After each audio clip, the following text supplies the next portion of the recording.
Hi, everybody. Thank you for attending B-Sides.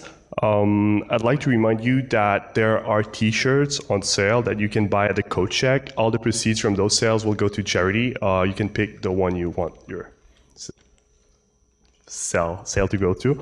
I'd like to remind you as well that there is a raffle. You don't want to miss it. It's going to end at 12:30 tomorrow. The winner is going to be announced at 1 p.m. on Monday. Also, there are parties tonight. Happy hour is sponsored by Airbnb at 5:30, and this is party sponsored by Airbnb at 6:30. Okay, it's two different items. Okay, cool. Yeah, there's a party, a big, very big party. This is great. Please help me welcome Kyle Tobener. Thank you. Like he said, my name is Kyle Tobener. I've been at Salesforce for 9 years and a manager for 5. I'm the director of our enterprise security team, which is vendor security, application security, and a few other things. I first started as a zoologist in my life and failed at that miserably, so now I'm here. You can see a fun little picture there included. And I'm also an art collector of 90s cyberpunk art, so that I threw on some of my favorites there, which is awesome on this big screen. One other thing to know about me, I really love strategy board games especially, and I think this really informs how I operate as a manager a lot of the times. I have a board game meetup that I've been running for multiple years. It's now the biggest board game meetup in San Francisco, and so I'm very deep into the board games. I love it. But when I'm working, I often think like I'm playing a board game, and I ask myself, what are the rules of whatever I'm doing, and how do I win? How do I win most efficiently? And that was kind of where I got the inspiration for this talk was, I think everyone should be strategic about their career growth. I definitely have been. And I thought maybe I could write a talk about being strategic, about growing your influence. So what do I mean by influence? I think, to me, influence is the ability to change minds, to generate respect within your organization, to be able to have an impact on the people around you. And as you grow in your career, the expectations on your ability to influence will increase. So when you're junior, there's not a lot of expectation that you can walk up to a VP and impress them. But as you get more senior to staff or director level, it's basically a requirement. You have to be able to do it. As you get more responsibility, you need more influence. So I like to think, if you want to grow your career, you've got to grow your influence. How can you do this strategically? How can you show improvement in your influence over time and manage this while you're doing all the other things that you're doing with your career? One thing I like to focus on is feedback. So feedback is often how people measure whether you've got influence or not. When you're coming up for promotion, your boss may say, "Hi, I need a list of names. We're going to generate some feedback." Your organization may have different rules, like mandatory feedback from a certain set of people, but it kind of takes this form here. The other thing I hate as a manager is when I get out of the blue feedback about someone. I haven't talked to you in 6 months and suddenly I get a request for feedback for you and I'm like, I don't really know this person. What I really like is someone who I have a strong relationship with. When I get that feedback request from them, I write awesome feedback because I know how important it is to their career. So I really tell my staff, you need to plan ahead for killer feedback. You just got promoted, you're going to start working on your next promotion. Let's say it's 2+ years away. Start thinking strategically now how you're going to build up that feedback set you need to get to the next level. But something I hear pretty often is that relationship building is tough, especially in security. I think a lot of us end up in a lot of conflict. There's a lot of escalations around what we do. We're trying to convince people to do things that they don't often want to do, that cost them time, cost them money.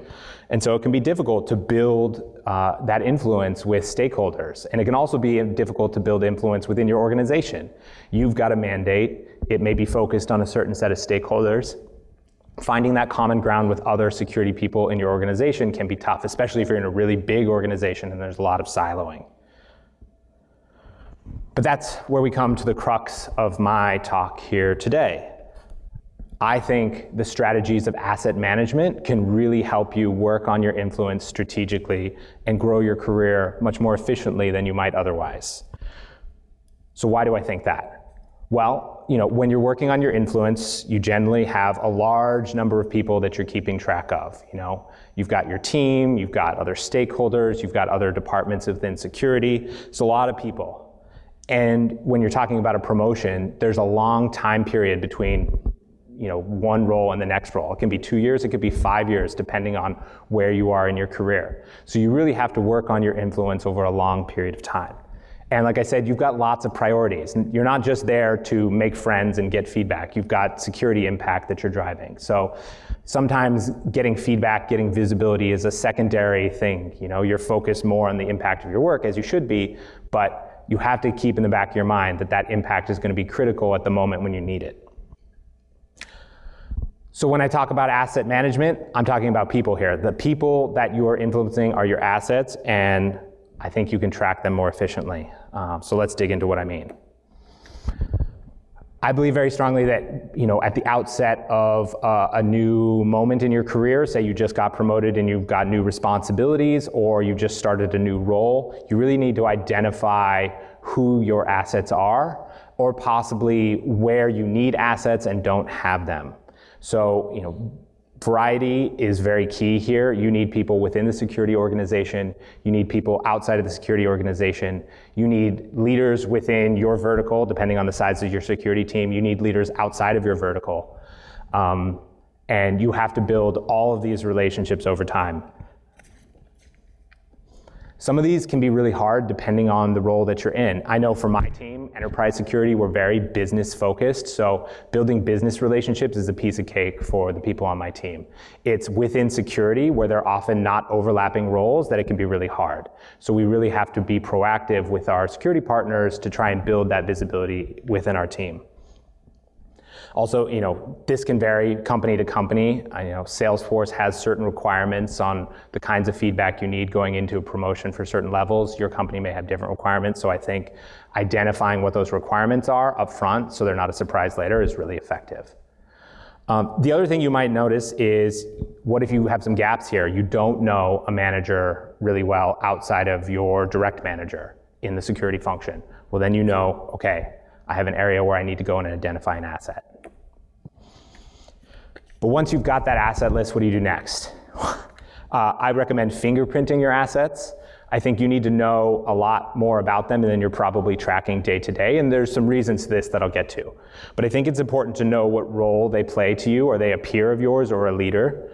And then rank varies company to company. I see that as like 1 being, CEO, 10 being entry level. Finding out where they are in the hierarchy is important, because many companies have hierarchy requirements for promotion. So some people may not be as effective in terms of feedback for your promotion as others are. Also knowing whether there's a security organization or not. Prioritizing them based on your needs, where you are in your career currently. And then I think it's really important to be honest about the status of your relationship with people. Ideally, you want to have a great relationship with everyone, but in a company, in an organization, especially when you're in security, it's not really realistic.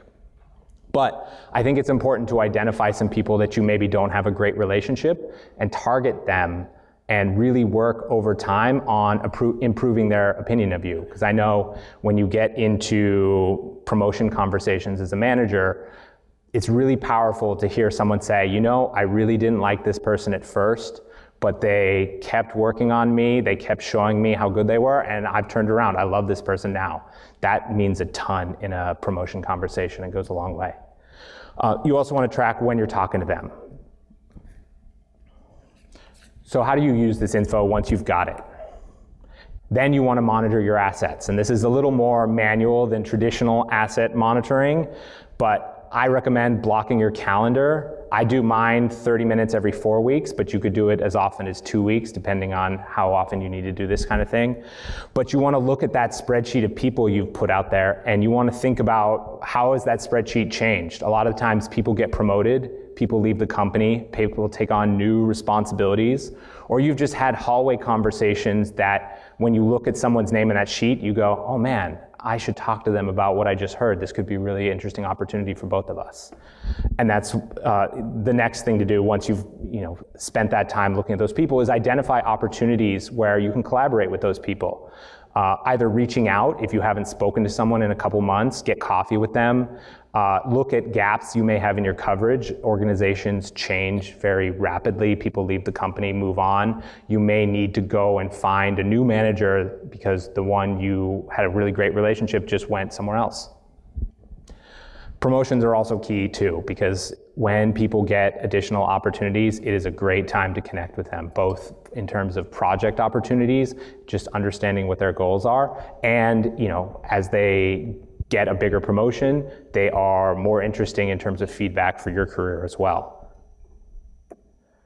So this is how I do my asset management. I've been doing this for about 6 years. I have a Google spreadsheet that I spend 30 minutes with every month, and I track everyone that I'm working on over time, and it has been super, super effective to me. I really like this approach.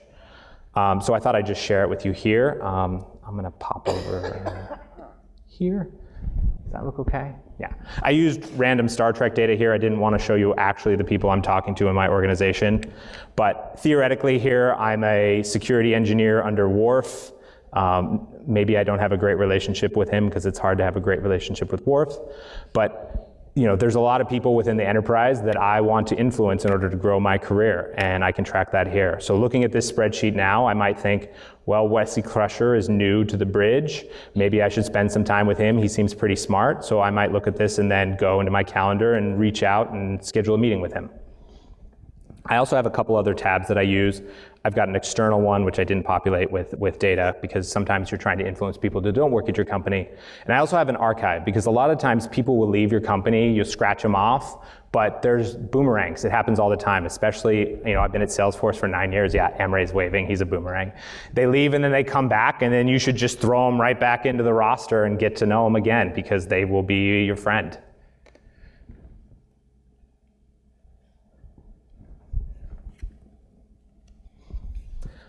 So you've got this spreadsheet now, you've got people in it, you're targeting them for conversations, for coffee, for opportunities.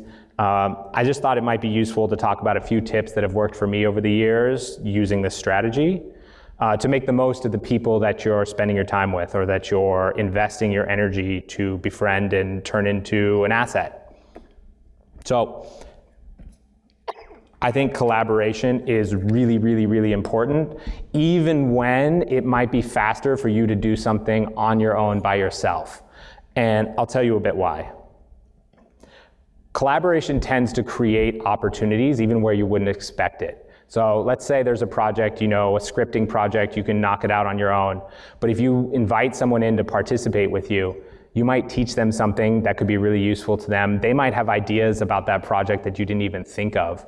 But oftentimes what I think is most exciting is you knock out a small project with someone, and then the ideas that come for follow-ups, projects that you didn't even expect at the outset, where you wouldn't even got there if you didn't partner with someone.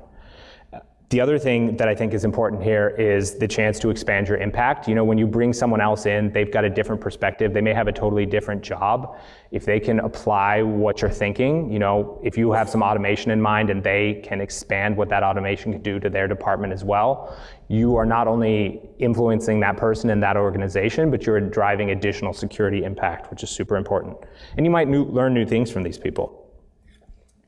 So once you're collaborating, this is a very, very important step, at least to me. You and this person, let's say me and Emre, because he's sitting right here in front of me. Me and Emre are collaborating together, and we've got great visibility between each other. We both know exactly what we're doing.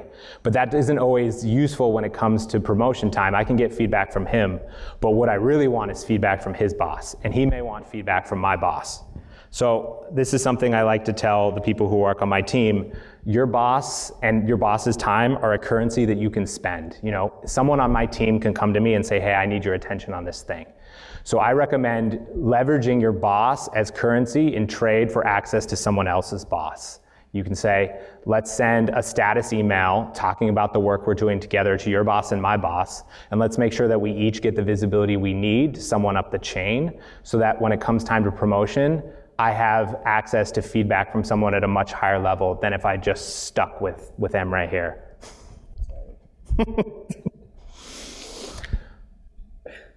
All right. One more silly trick that I think is useful. Email filters are a great way to prioritize the people that you're tracking. There's a lot of noise. We all get a ton of email. We may not always keep up on it, but with 15 minutes of work, you can add everyone you're tracking to an email filter that pops them into a special Gmail box where you see it immediately at the top of everything else. This can greatly improve how you respond to these people, how you manage these relationships over time, make you seem really, really consistent to them, which is important. Everyone's a priority when you're in security, but when you're working on your career, you also have to really prioritize the people who are going to talk to your boss about how effective you are.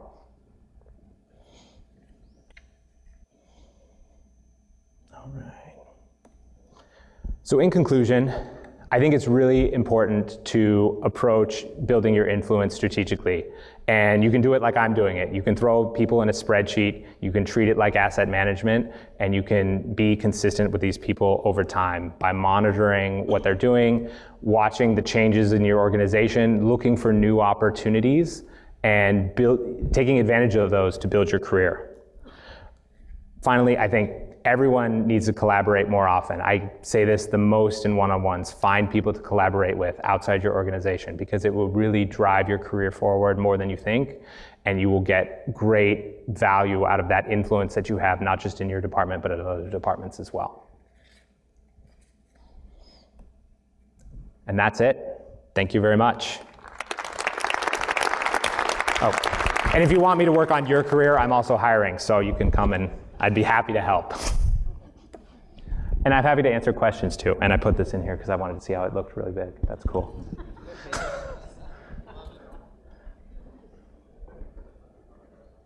have a question for Slido? Yeah. There's also a question. Yeah, go first. Yeah. So a lot of what you're talking about has to do with happy bad. First, you have to obviously be someone that can actually talk to people and communicate and talk with management.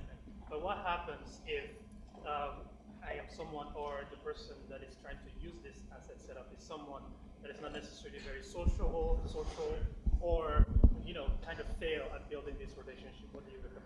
So I actually think that's where adding some structure like this can really help you, because it's a reminder to challenge yourself. If you're looking at your sheet and you're being like, oh gosh, I've never talked to this person and I really want to, just put together a quick email that says, hey, I really value what you're doing with your career. I think it's really interesting. Would you have time to get coffee with me? That goes a long way.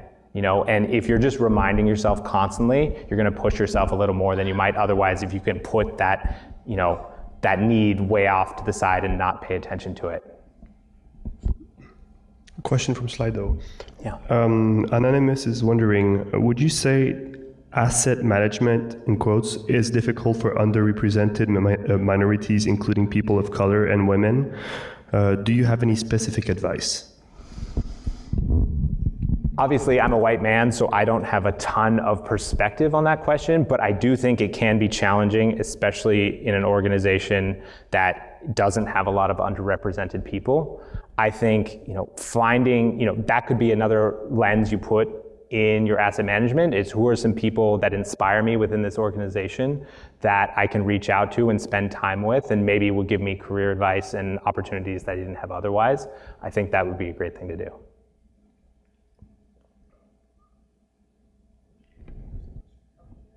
Sure, over here.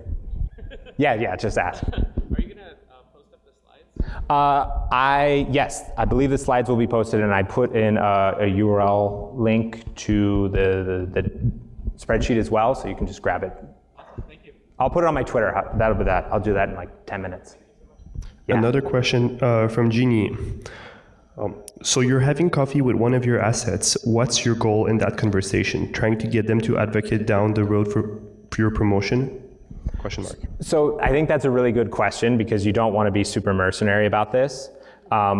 Going back to the head of my privacy team is somebody that I've known for 6 years, and she's in my asset deck, and I hope she doesn't watch this as I talk about her. But I have frequently kept in touch with her over the years, just asking, what are your priorities? What are you working on right now? What is scaring you in the company? Because I can get a lot of interesting ideas just by spending time with someone like that. And if I see a problem that I can solve on her behalf, I'm absolutely going to jump in there and do it, because that is a great opportunity to both make an impact at the company, but also help someone I really like and build up reputation and influence with someone who can help me in my career as well.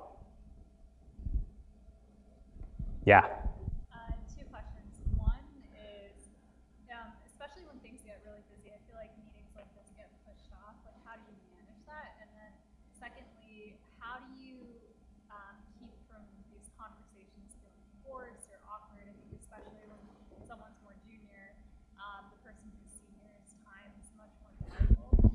Totally. So, how do I make time for it? Repeat the question. So the first question was, how do you make time for something like this when you're really busy?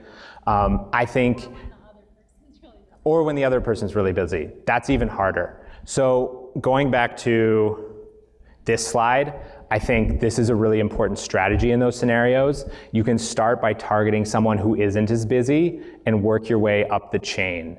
So if I know that I want to target someone's boss as someone that I think could be really important, spending time with one of their direct reports is a great way to make yourself valuable. And I pay attention, like a lot of attention, to the people who are partnering with the people who are on my direct team, because I really like that they're seeking out collaboration, finding ways to help my team have a greater impact. I think that's really, really important. And that's what makes me prioritize someone like that. Did that answer kind of both your questions at the same time?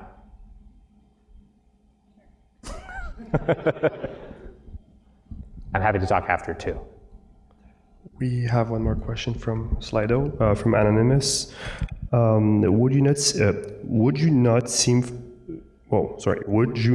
not focused or less professional scheduling so many meetings and coffees as a technical engineer who's not in management? That's a great question. So I didn't jump into a lot on like what is the time frame for this. You know, I've been at Salesforce for 9 years, so I tend to think in really long ranges. I don't expect you to be scheduling a coffee with every single person every week. That's absurd. They're not going to have the time. You don't have the time. I tend to think like once a quarter for some people, once a month for others. It depends on how often you're spending time with, like if you're working with them on a project, great, meet with them a lot. If it's someone like an exec over a function that you're partnering with, once a quarter, maybe once every 6 months. But having some kind of touch point at some point well before you're going up for promotion is super important.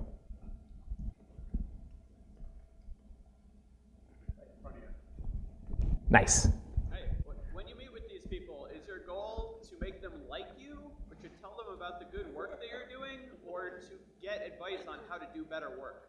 So, yes to all of it, and sometimes different priorities for different people. So like when I'm meeting with Emre right here, he's in the product security organization and I'm in the enterprise security organization. I'm trying to meet with him to talk about what are areas where our teams have overlap, where we could potentially have a project together that would be awesome.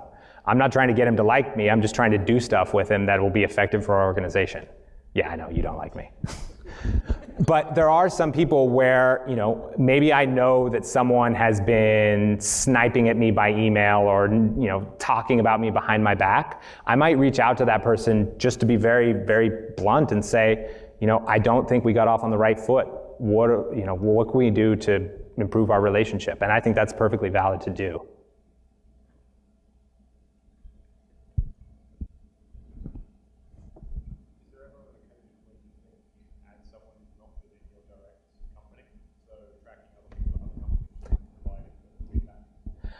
Chris, you're in my spreadsheet.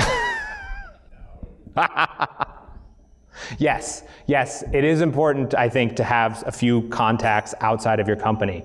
You know, you may want a job at some point in the future somewhere else, and so maybe you maintain some relationships with some people that you think might help you in that arena. Or you might want to speak with someone tomorrow about vendor security, and so you might have them in there.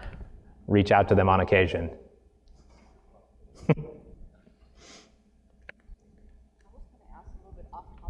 Yeah. Just about your past. You went from a field zoologist, and I was wondering, how did you get out and then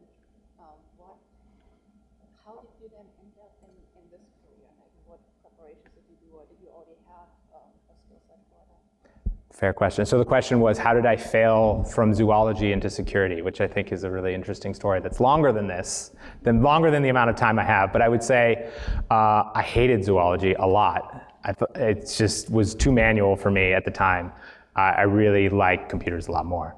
And my interest in security has always been about just breaking things. And so I'd love to talk to you afterwards. I'll tell you the whole story. Cool. Anything else? All good. All right. Thank you. Thank you. Thank you so much, Kyle.